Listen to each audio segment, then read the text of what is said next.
시청자 여러분 안녕하십니까? 12시 30분으로 시간을 옮긴 KBTV 브레이킹 뉴스입니다. 1월 10일 화요일 소식 전해드립니다. 오늘 새벽 롱아일랜드의 한 가정집에 화재가 발생해 한 명이 숨졌습니다. 오전 4시경 브렌트우드 2가와 8에비뉴 코너에 놓인 한 가정집에서 화재가 발생해 시커먼 연기가 집 밖으로 치솟았습니다. 서포 카운티 경찰은 이 화재로 최소 한 명이 숨졌다고 밝혔습니다. 현재까지 화재의 원인에 대해서는 밝혀진 바가 없습니다. 이렇게 오늘 새벽 화재가 난 브렌트우드에서는 어젯밤 교통사고도 있었습니다. LIRR 열차와 일반 차량이 충돌해 차를 몰던 여성 운전자가 사망했습니다. MTA 측은 당시 열차가 모든 승객이 하차한 뒤 다시 맨해튼으로 돌아가던 중이었으며 시속 80마일로 달리고 있었다고 밝혔습니다.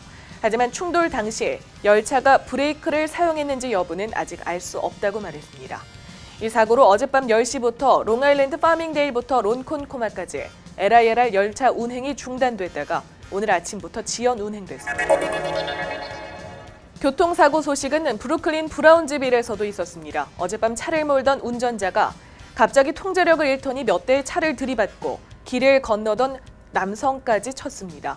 차에 치인 남성은 43세로 당시 에비뉴 A와 린덴 블러버드를 건너다가 변을 당했습니다. 이 남성은 자리에서 사망했습니다.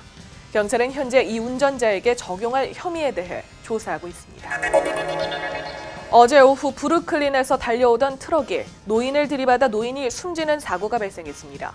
경찰은 노인을 치고 달아난 트럭 운전자를 쫓고 있습니다. 어제 오후 1시경 로리머 스트릿 부근 그랜드 스트릿에서 길을 건너고 있던 85살 남성을 박스트럭이 들이받았습니다. 박스트럭은 속력을 멈추지 않고 그대로 노인을 치고 달아났습니다. 노인은 인근 병원으로 후송됐으나 1시간 만에 숨을 거뒀습니다. 숨진 85살 남성의 자녀들은 퇴역 군인이자 건강했던 아버지의 갑작스러운 죽음에 충격을 받은 상태입니다. 한편 경찰은 뺑소니 용의자인 박스트럭 운전자를 추적 중입니다. 뉴욕시경이 브루클린에서 노인을 대상으로 연쇄 폭행 강도 행각을 벌인 용의자 3명을 공개 수배하겠다고 밝혔습니다. 지난 11월부터 3명의 용의자들은 코니아일랜드 인근에서 5건의 강도 행각을 벌였습니다. 이들은 5건의 사건 모두 피해자들을 발로 차고 얼굴을 가격하고 밀치는 등 폭행을 가한 뒤 소지품을 빼앗아 달아났습니다. 피해자들은 대부분 80대 노인들이었습니다. 경찰은 용의자들을 10대 후반에서 20대 초반으로 보고 있습니다. 오늘 새벽 한 남성이 아파트 통풍구에 빠지는 다소 황당한 일이 있었습니다.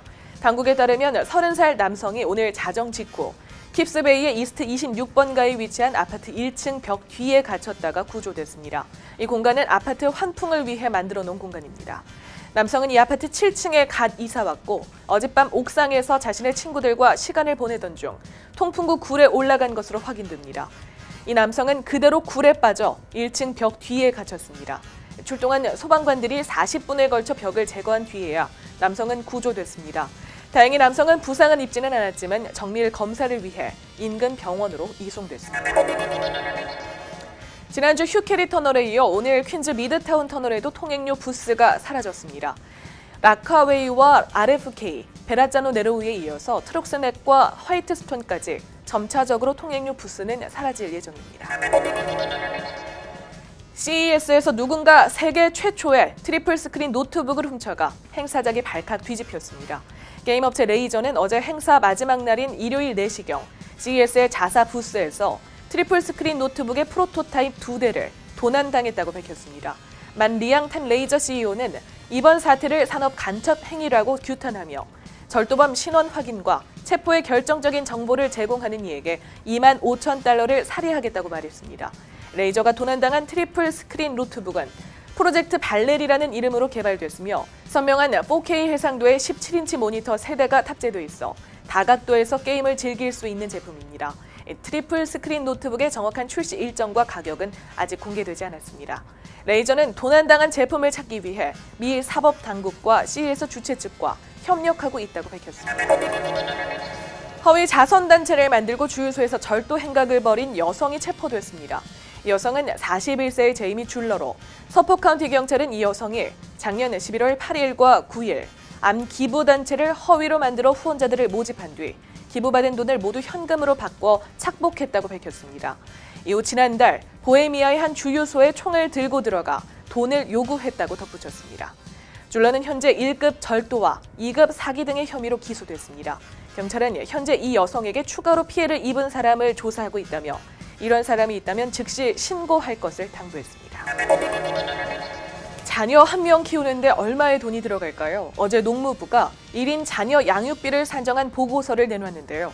미국의 중산층이 자녀 한 명을 양육하는데 17년 동안 드는 돈이 평균 23만 3,610달러인 것으로 조사됐습니다. 이 보고서에 따르면 자녀 나이가 많아질수록 비용이 더 드는 경향이 있긴 하지만 평균적으로 연간 약 1만 4천 달러가 들어가는 셈입니다. 농무부는 수입이 세전 연소득 5만 9,200달러에서 10만 7,400달러인 부모가 2명의 자녀를 키운다는 조건 아래 2015년 태어난 아이를 기준으로 양육비를 산정했다고 밝혔습니다. 양육비 중 가장 많이 차지하는 부분은 거주 비용으로 전체의 26%에서 33%에 달했습니다. 그 뒤 음식이 18%로 두 번째 비중을 차지했고 보육과 교육이 16%로 그 뒤를 이었습니다.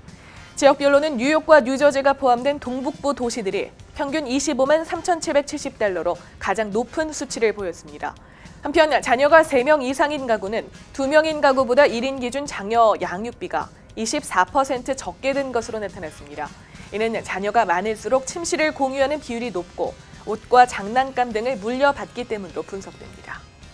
1월 10일 화요일 KBTV 브레이킹 뉴스 마칩니다. 오늘도 KBTV 브레이킹 뉴스를 시청해주신 여러분 고맙습니다. KBTV 뉴스9은 오늘 밤 9시에 방송됩니다. 오늘도 좋은 하루 보내십시오.